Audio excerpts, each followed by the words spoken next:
Bienvenidos y bienvenidas al Gato Podcast de los viernes, un espacio de encuentro con periodistas en la sala de redacción de Gato Encerrado. Bienvenido, bienvenida a este nuevo episodio del Gato Podcast de los viernes, en el que te cuento todo lo que está pasando en El Salvador. Hoy es viernes 20 de mayo y soy Ezequiel Barrera, editor de la revista de periodismo Gato Encerrado. Y te saludo desde nuestra sala de redacción en San Salvador. Como siempre, este podcast tiene dos partes. La primera en la que te cuento el resumen de noticias de lo que está pasando en El Salvador y la segunda en la que tenemos una entrevista con personas claves para entender la realidad de nuestro país semana a semana. Para este episodio tenemos como invitado a Juan Carlos Galeas, un joven que denuncia cómo militares llevaron a prisión a su mamá y a sus hermanos en medio de las redadas por el régimen de excepción. Y esto a pesar de que ellos no tienen ningún tipo de vínculo con pandillas. Pero antes de esa entrevista vamos al resumen de noticias.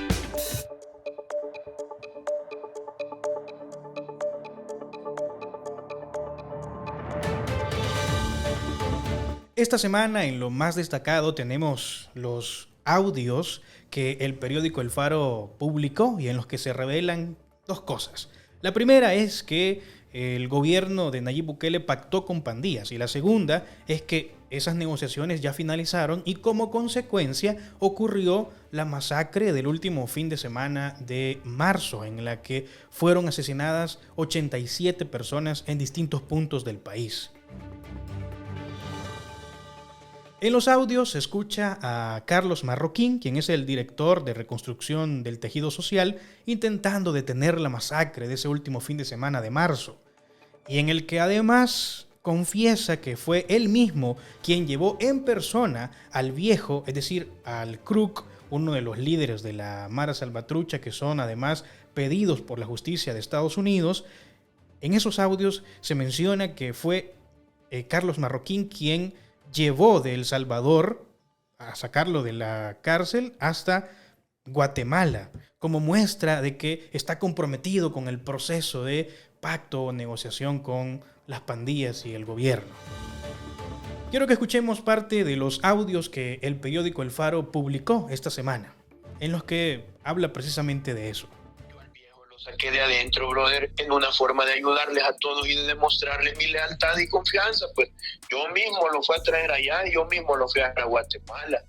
Entonces, pero yo no sé por qué se confían en otra gente, brother. Si aquí la demás gente está interesada que esto se caiga y que esto ya no avance ni funcione. Tras esa publicación, que ha causado revuelo nacional y también a nivel internacional, el presidente de la República, Nayib Bukele, ha guardado silencio y se ha limitado solamente a poner una carita feliz en un Twitter. En su cuenta de Twitter, digo. Pero bueno, vamos a cambiar de tema. El presidente Bukele salió esta semana a celebrar en sus redes sociales también que 44 bancos de diferentes países se iban a reunir en El Salvador para hablar de Bitcoin y criptomonedas. Pero varios de esos bancos, ofendidos por la desinformación que el mismo presidente de El Salvador, Nayib Bukele, había difundido, dijeron: momento, esto no es así. Y con comunicados desmintieron al presidente de El Salvador. El Banco Central de Paraguay, por ejemplo, salió a decir que es falso que hayan venido hasta El Salvador para hablar de criptomonedas. De hecho, ellos tienen una posición institucional sobre las criptomonedas que es muy diferente a la de El Salvador. La reunión de los bancos en El Salvador en realidad se debe a que nuestro país ha sido la sede, porque ya le tocaba, de la 18ª reunión de trabajo sobre finanzas de pequeñas y medianas empresas de la Alianza para la Inclusión Financiera. El tema de las criptomonedas, según los comunicados, ni siquiera estaba en las discusiones de este encuentro entre bancos. Bueno, ahora toca hablar de lo que pasó también en la Asamblea Legislativa esta semana. La Comisión Legislativa de Medio Ambiente aprobó un dictamen favorable para disolver el Fondo Ambiental de El Salvador, FONAES, y pasar las funciones que éste tenía a la nueva Autoridad Salvadoreña del Agua, ASA, que fue creada en la Ley General de Recursos Hídricos y que va a entrar en vigencia en junio. El argumento del Ministerio de Medio Ambiente es que las competencias del FONAES tienen similitud con las conferidas a esta Autoridad Salvadoreña del Agua, pero eso no es cierto, ya que al comparar las legislaciones se observan competencias y objetivos que son totalmente distintos. Parece que para disolver este fondo ambiental que teníamos, se está estirando bastante la justificación. Al final, esto lo que demuestra es que para el gobierno de Nayib Bukele, el tema ambiental y la crisis climática tienen muy poca importancia. Ahora otra vez, vamos a cambiar de información porque en El Salvador pasan muchísimas cosas en una semana. Por el régimen de excepción que todavía tenemos y que vamos ya por el día 53 y 54, ya hay más de 32,000 personas detenidas. De ese total, más de 20,000 ya fueron enviadas a prisión por 6 meses, ya que los jueces decidieron dejarlos ahí en la cárcel después de audiencias virtuales donde los abogados solo tuvieron la oportunidad de defenderlos por 2 minutos, ya que las audiencias eran multitudinarias y no había espacio ni tiempo para defender a todas las personas detenidas que han estado frente a los jueces en audiencias iniciales. Algunos de los casos, como hemos documentado en Gato Encerrado, son de personas que no tenían ninguna relación con pandillas o que alguna vez fueron pandilleros, pero que ya pagaron su condena en la cárcel y ahora están reinsertados en la sociedad nuevamente. Y aún así, han sido capturados. Uno de esos casos en los que militares llevaron arrestadas a personas que no tenían ningún tipo de vínculo con pandillas es el caso de la familia Galeas que ocurrió en San Salvador. Juan Carlos Galeas, uno de los miembros de esta familia, ha denunciado que los militares arrestaron arbitrariamente a su mamá, a su hermana y a su hermano, mientras ellos estaban trabajando en un emprendimiento que es una pizzería que con mucho esfuerzo y con la inversión de sus ahorros habían logrado invertir y tener este emprendimiento. Tras la captura, Juan Carlos no ha sabido nada de información sobre sus familiares, excepto lo que ocurrió con su hermano, quien fue prácticamente asesinado dentro del centro penal La Esperanza. La única información que Juan Carlos tuvo fue cuando le notificaron que su hermano había fallecido. Su hermano no estaba enfermo de nada, no tenía alergia de nada, así que fue un gran impacto saber que bajo la custodia del sistema penitenciario, después de ser detenido arbitrariamente, falleció. Para hablar sobre el caso, hoy tenemos con nosotros a Juan Carlos, quien nos va a hablar sobre las diligencias que ha hecho para conseguir justicia. No vamos a profundizar en lo que ha ocurrido porque queremos respetar su luto y lo que está pasando él actualmente. Así que vamos a hablar en esta entrevista solamente sobre las diligencias que él ha hecho para conseguir justicia por su mamá y su hermana, de quien sabe muy poco. En esta oportunidad tenemos el honor de contar con nosotros acá en el podcast con Juan Carlos Galeas, quien después de haber denunciado las arbitrariedades que se están cometiendo en este régimen de excepción, sigue todavía buscando justicia. Bueno, primero quiero agradecerte por hacer el espacio, el tiempo de venir y compartir con nosotros en este podcast. Sí, buenos días, agradezco la oportunidad.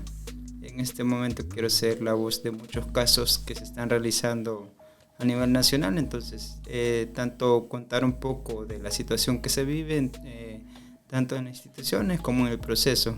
Es una lucha de toda la familia, pero intentamos buscar opciones. Sabemos que no son momentos muy apremiantes, pero como están familiares en esta situación, uno como miembro busca de alguna u otra forma encontrar opciones, y esa es la lucha de este momento. Sí, me gustaría que comenzáramos platicando sobre, después de que te enteras de lo que ha sucedido con tu familia, ¿cuáles fueron los pasos que tomaste para buscar justicia? Porque claramente, por lo que has expresado ya en otros espacios y lo que has contado y lo que se sabe del caso de tu familia, son personas trabajadoras, son personas que nunca han estado involucradas en ningún tipo de crimen, en ningún tipo de delitos, pero aún así el régimen de excepción llegó hasta la puerta de la casa y bueno, ocurrió lo que tuvo que ocurrir. Militares se llevaron a tu familia, pero ¿cuáles fueron los pasos que vos has tomado para conseguir justicia? Sí, primeramente comentar que somos personas de mucho trabajo, de mucho esfuerzo, personas que durante años hemos buscado un ingreso familiar estable para buscar una calidad de vida. Esa es nuestra meta. Así logré mis estudios universitarios, así logré aspirar a más.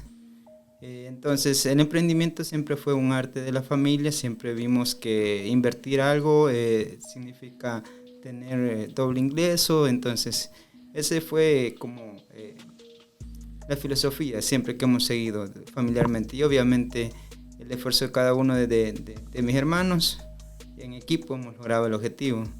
Sin embargo, en esta situación de repente se lleva a cabo una denuncia que creería que no es el único caso, creería que de alguna u otra forma gente con mala intención o un mal principio busca dañar a otra, y aprovechando las circunstancias así es como que perjudican a familias trabajadoras, como le digo. O sea, depende más que todo debería de existir un proceso de investigación o de argumentación bajo el cual se va a llevar una detención.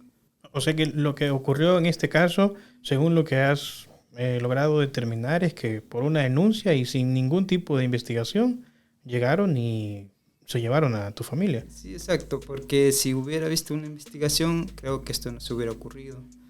Como le comento, las dos mujeres que estoy así en el problema, que es mi madre y mi hermana, nunca han estado en esas cuestiones ilícitas. Por el contrario, siempre han buscado los espacios más correctos, estudios para sus hijos, trabajar, compras y ventas. Todo es un esfuerzo. Entonces, por eso determino que no hay ninguna investigación, porque así se hubiera evitado este tipo de problemas. Sin embargo, desconozco cómo funcionó la dinámica, pero se llevó a cabo, entonces ya estábamos metidos en el problema. Más que queda buscar opciones. Y hasta el momento has ido a la policía, a la fiscalía, a la Procuraduría de los Derechos Humanos. ¿Te han dicho algo en estas instituciones?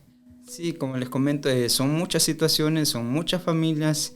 Desde el principio sabía que el sistema estaba saturado, o sea, yo comprendo las instituciones, comprendo las instancias a donde uno tiene que acudir, pero obviamente mi caso es uno de muchas familias, muchos madres, gente que viene desde lejos, gente con poco recurso de ingresos.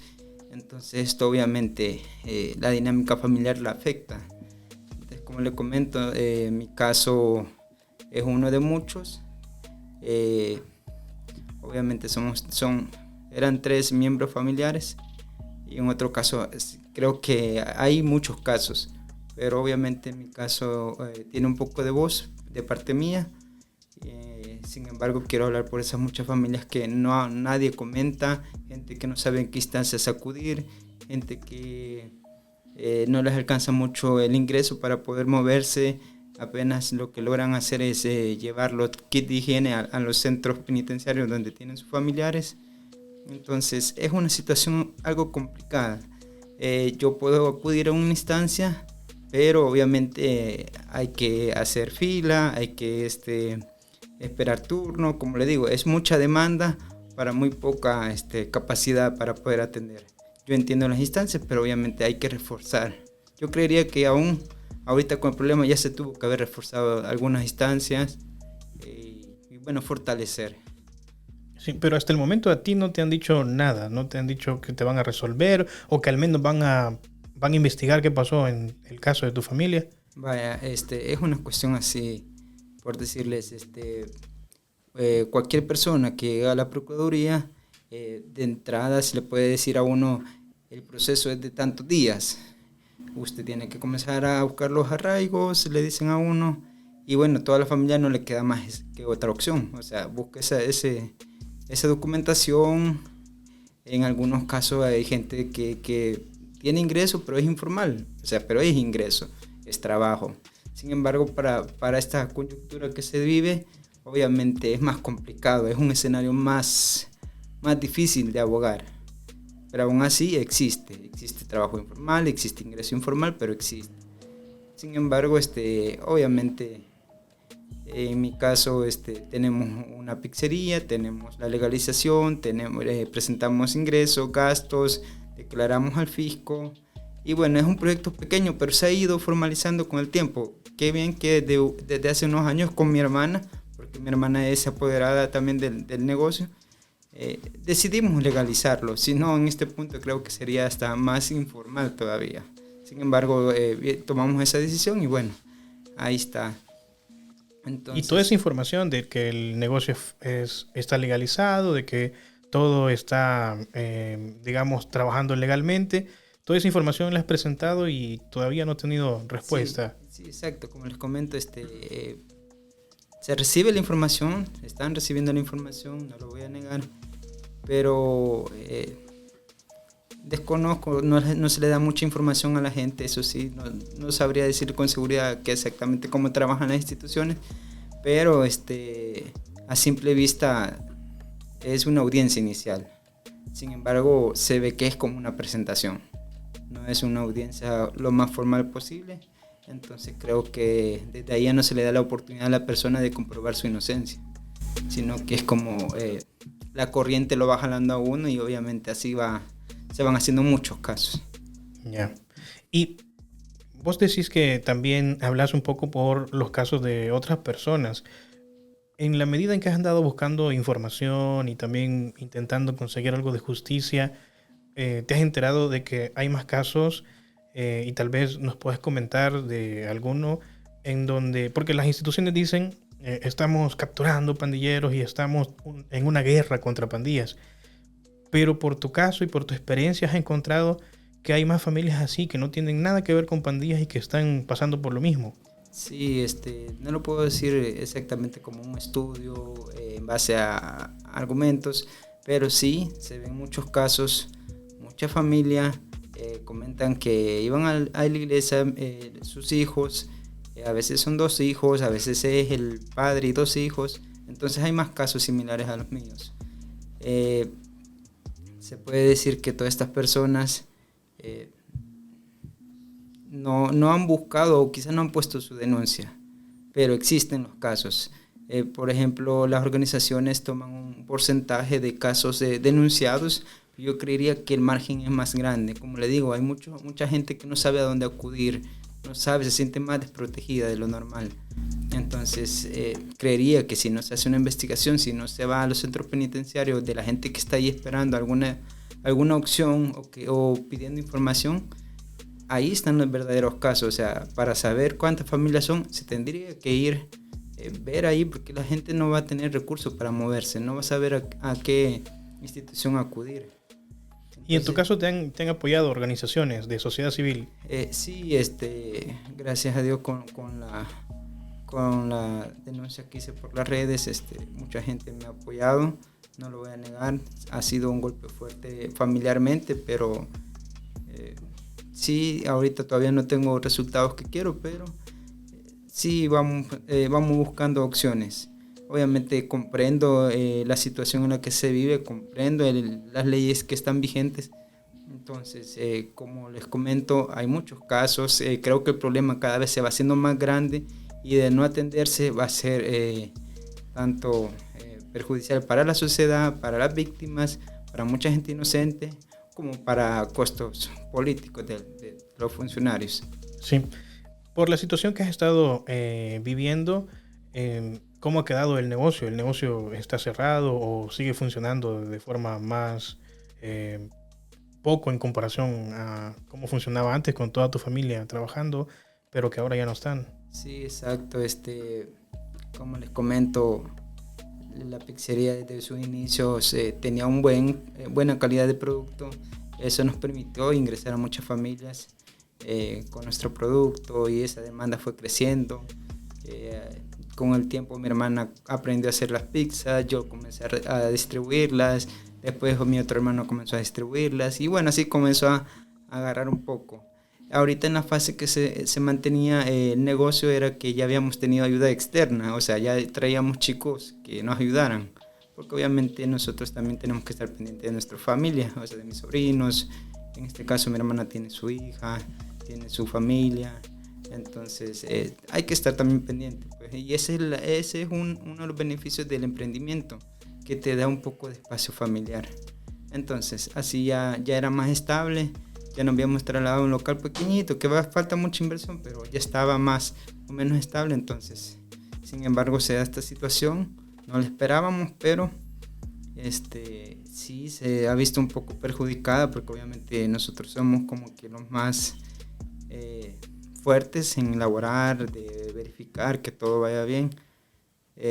Debido al problema no está ella, mi hermano antes me ayudaba a distribuir las pizzas, era una persona que totalmente se podía toda la nomenclatura de San Salvador, solo le decía una dirección y iba. Sin embargo ya no está, va a hacer mucha falta, pero esa será una cuestión que después hablaremos. Entonces sí se ha visto bastante afectado, sin embargo están presentes porque obviamente el gasto creció. Sin embargo no podemos descuidar el pequeño ingreso que todavía se tiene.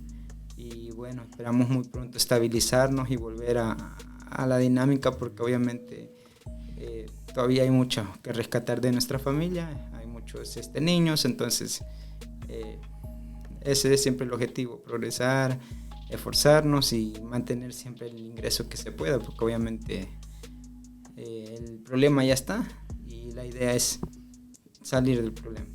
Sí, lo último que te quiero preguntar es... respecto a la situación de tu mamá y tu hermana, ¿ustedes tienen algún tipo de información de si, por ejemplo, cuando ustedes le llevan comida o le llevan algún utensilio o paquete de higiene personal, ustedes sí tienen confirmación de que todo eso les está llegando, o es nula la información que tienen desde adentro? Sí, en realidad no creo que en ningún caso, ninguna persona que va a dejar su kit o llega a pagar cierta cantidad de dinero para poder ingresar alimentos, creo que nadie ha tenido acceso, o sea, nadie, exactamente nadie.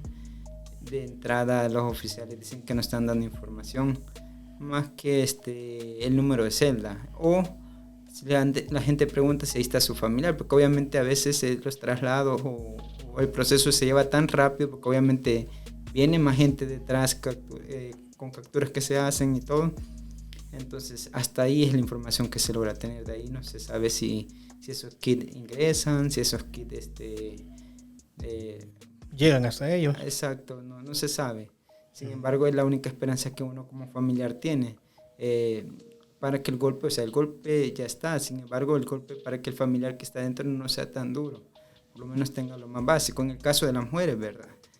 En el caso de los hombres sí no ha sido posible. Creo que todas las familias que están afuera, nadie ha ingresado nada, porque creo que las condiciones son todavía más difíciles de poder ingresar en el caso de Mariona, Izalco y otros canales de hombres. Sí, y hoy sí, para ir finalizando, solo quería preguntarte por tu valentía, por tu esfuerzo de que el caso se conozca y lo que has dicho en algunos medios de comunicación o con algunas organizaciones. ¿Has sentido algún tipo de riesgo, de peligro para vos al denunciar lo que está pasando? No exactamente. Yo lo hago con mucho amor por mi madre y mi hermana, lo hago como hijo y hermano. Entonces, es lo único que yo ahorita puedo hacer, moverme, ver qué diligencias se pueden hacer. Y como le digo, es un proceso, tienen que existir garantías, tienen que existir opciones. Y aunque ahorita no parezca que tienen que crearse. En algún u otro momento se tienen que crear, porque obviamente son vidas las que están en juego, son muchos casos.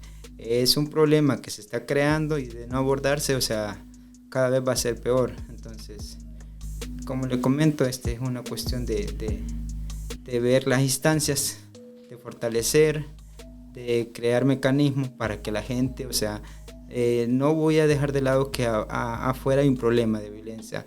Yo como persona también en el pasado lloré a algún amigo, conocido, bastante cercano, por decir algo, a muchas personas que conocí por A o B razón ya no están, obviamente fueron víctimas de la violencia.